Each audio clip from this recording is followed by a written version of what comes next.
ఈ మధ్యకాలంలో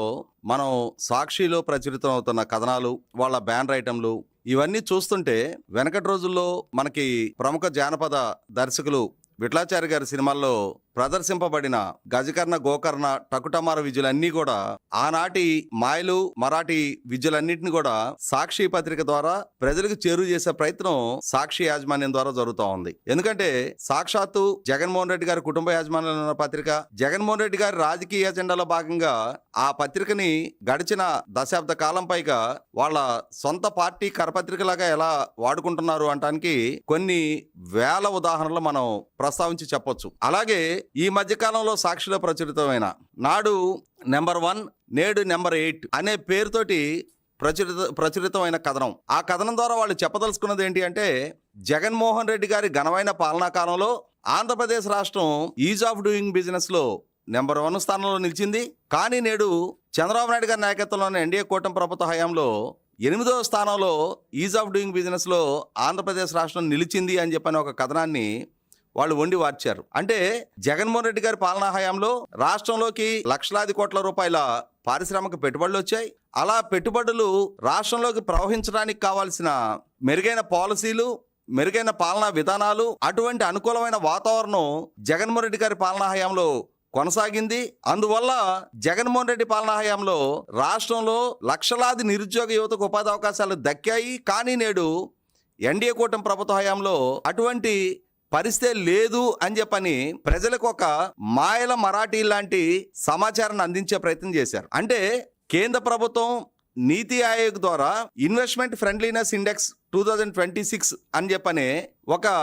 సూచీని విడుదల చేస్తే దాన్ని ఆనాటి కేంద్ర ప్రభుత్వం, కేంద్ర పరిశ్రమలు, అలాగే అంతర్గత వాణిజ్య ప్రోత్సాహక శాఖ వాళ్ళు business reforms action plan BRAP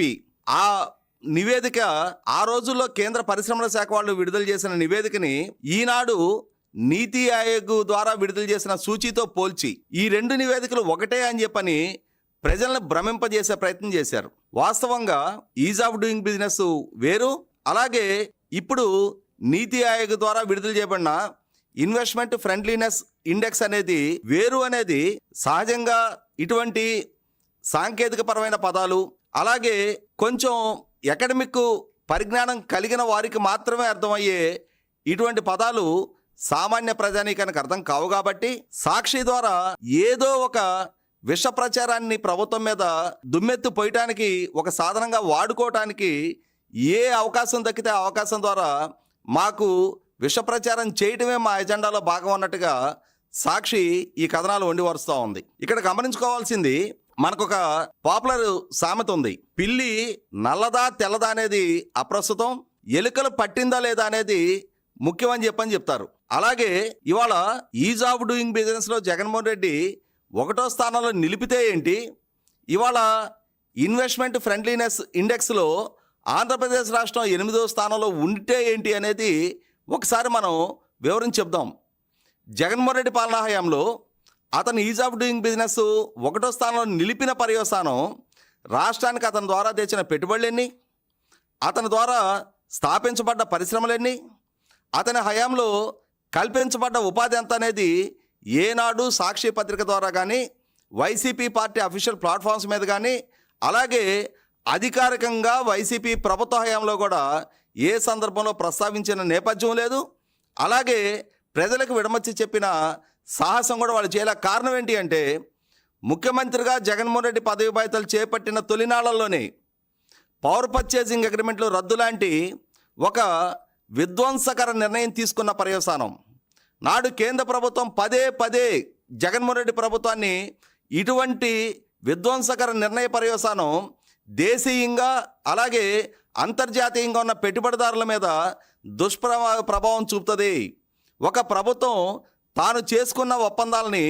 తానే మళ్ళీ తిరిగి రద్దు చేసిన పక్షంలో పెట్టుబడిదారుల్లో, పారిశ్రామికవేత్తల్లో అపనమ్మకం కలిగించినట్టు అవుద్ది. రాష్ట్ర బ్రాండింగు, దేశ బ్రాండింగ్ కూడా దెబ్బతింటానికి కారకం అవుతుంది అని చెప్పని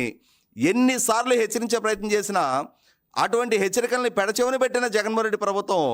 పవర్ పర్చేసింగ్ అగ్రిమెంట్ల రద్దుతో పాటుగా ఆనాడు విజయవంతంగా నడుస్తున్న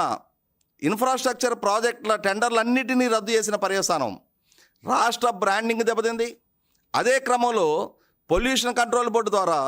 విజయవంతంగా నడుస్తున్న పరిశ్రమలను ముయించి వేయడానికి రాజకీయ పరంగా కక్షపూరితమైన చర్యల్లో భాగంగా ఆనాడు భారీ పరిశ్రమల మీద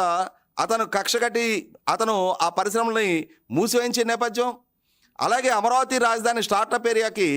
సింగపూర్ కన్సార్షియంతో జరిగిన ఒప్పందాలను రద్దు చేయటం, Asian paper pulp యూనిట్ని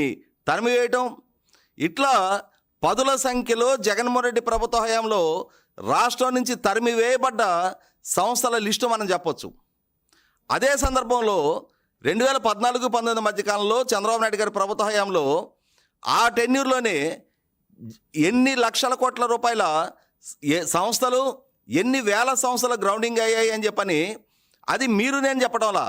Jaganmohan Reddy పాలనా హయాంలో నాడు భారీ పరిశ్రమల శాఖ మంత్రిగా కొనసాగిన మేకపాటి గౌతమ్ రెడ్డి గారే కౌన్సిల్లో తమ పార్టీకే సంబంధించిన కౌన్సిల్ సభ్యులు లేవనెత్తిన ప్రశ్నకి సమాధానం చెప్తూనే వారిచ్చిన సమాధానం ఒక్కసారి ప్రజలకు కూడా విడమని చెప్పే ప్రయత్నం చేద్దాం. క్వశ్చన్ నెంబర్ 11069 స్టార్డ్ క్వశ్చన్కి సమాధానంగా ఆ క్వశ్చన్ సంధించింది కూడా గోవిందరెడ్డి గారు, గోపాల్ రెడ్డి గారు, రంగా కృష్ణమూర్తి గారు, నాటి వైసీపీ కౌన్సిల్ సభ్యులు. వారు లేవనెత్తిన ప్రశ్నకి సమాధానంగా వారు లేవనెత్తిన ప్రశ్న కూడా ఏంటి, district wise details government and private industries ఎన్ని సెటప్ అయ్యాయి, ఎప్పుడు 2014 జూన్ నెల నుంచి 2019 చంద్రబాబు నాయుడు గారి ప్రభుత్వ హయాం ముగిసే వరకు, అంటే 5 సంవత్సరాల చంద్రబాబు నాయుడు గారి పాలనా హయాంలో ఎన్ని సంస్థలు గ్రౌండింగ్ అయ్యాయి, దాని ద్వారా కల్పించబడ్డ ఉపాధి ఎంత అని చెప్పని వైసీపీ సభ్యులు అడిగిన ప్రశ్నకు సమాధానంగా నాడు వైసీపీ ప్రభుత్వంలో పరిశ్రమల శాఖ మంత్రిగా కొనసాగిన మేకపాటి గౌతమ్ రెడ్డి గారు కౌన్సిల్కి ఇచ్చిన సమాచారం, అధికారికంగా ప్రభుత్వం విడుదల చేసిన సమాచారం ఓవరాల్గా 39,213 ఎంఎస్ఎంఈ యూనిట్లు ఆ 5 సంవత్సరాల టెన్యూర్లో గ్రౌండింగ్ అయ్యాయి. అలాగే లార్జ్ అండ్ మీడియం ఇండస్ట్రీస్ వచ్చేటప్పటికి 237 సంస్థలు గ్రౌండింగ్ అయినాయి. ఓవరాల్గా 39,450 సంస్థలు ఆ 5 సంవత్సరాల టెన్యూర్లో గ్రౌండింగ్ అవడం జరిగింది. ఇదే సందర్భంలో ఈ సంస్థలు గ్రౌండింగ్ అవడం ద్వారా ఓవరాల్గా 4,19,549 కోట్ల రూపాయలు ఎంఎస్ఎంఈ రంగంలో, అలాగే 93,802 కోట్ల రూపాయలు లార్జ్ అండ్ మీడియం సెక్టార్లో ఆనాడు పెట్టుబడులు రావడం జరిగింది. ఓవరాల్గా 5,13,351 కోట్ల రూపాయలు 2014-19 మధ్యకాలంలో చంద్రబాబు నాయుడు గారి ప్రభుత్వ హయాంలో ఆ 5 సంవత్సరాల టెన్యూర్లో ఆంధ్రప్రదేశ్ రాష్ట్రంలో గ్రౌండింగ్ అయిన పెట్టుబడులు, వీటి ద్వారా కల్పించబడ్డ ఉపాధి ఆ ఒక్క టెన్యూర్లోనే ఓవరాల్గా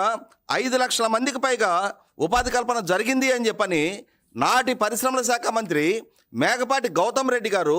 నాడు కౌన్సిల్ వేదికగా తెలియజెప్పిన సమాచారం. మరి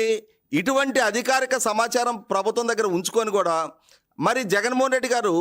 ఏ సందర్భంలో కూడా చంద్రబాబు నాయుడు గారి ప్రభుత్వ హయాంలో లక్షలాది ఉపాధి కల్పన జరిగింది అని చెప్పని అడ్మిట్ కాలేదు. అలాగే ఈనాడు జగన్మోహన్ రెడ్డి గారికి సంబంధించిన సాక్షి పత్రికలో కానీ, అలాగే వాళ్ళ పార్టీ అధికారిక ప్లాట్ఫామ్స్ మీద కానీ ఈరోజు మేము ఇంత బాహాటంగా ఇంత అధికారికంగా విడుదల చేస్తున్న గణాంకాలకి అనుగుణంగానే వాళ్ళ పార్టీ పాలనా హయాంలో జగన్మోహన్ రెడ్డి గారు పాలకుడిగా కొనసాగిన 5 సంవత్సరాల టెన్యూర్లో 2019-24 మధ్యకాలంలో ఎన్ని లక్షల కోట్ల రూపాయలు పెట్టుబడులు గ్రౌండింగ్ చేయించగలిగారు, అలాగే ఎన్ని లక్షల మందికి ఉపాధి కల్పన చేయగలిగారు అని చెప్పగలిగే ధైర్యం, సత్తా జగన్మోహన్ రెడ్డి గారికి ఉందా? ఆయన పదే మైకి దొరికిన ప్రతి సందర్భంలో కూడా ఆయన చెప్పేవి 2 చెప్తారు. ఒకటి గ్రామ వార్డు సచివాలయ ఉద్యోగాలు, అలాగే నెలకు 5,000 రూపాయల జీతాలు ఇవ్వబడిన వార్డు, అలాగే గ్రామ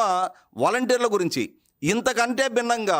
మేము ఈ ప్రైవేట్ రంగంలో తెచ్చిన పెట్టుబడులు ఇవి, నెలకొల్పబడ్డ సంస్థలు ఇవి, వీటి ద్వారా కల్పించబడ్డ ఉపాధి ఇది, వీటి ద్వారా సృష్టించబడ్డ సంపద ఇది, వీటి ద్వారా ప్రభుత్వానికి వనగూరిన ట్యాక్స్ రెవెన్యూస్ ఇవి అని చెప్పని ఏ రోజు జగన్మోహన్ రెడ్డి గారి పాలనా హయాంలో వాళ్ళ ద్వారా జరిగిన ఘనతని, విజయాలని చెప్పుకునే సాహసం చేయలేరు. కారణం ఏంటి అంటే ఆనాడు పెట్టుబడులు రాకపోగా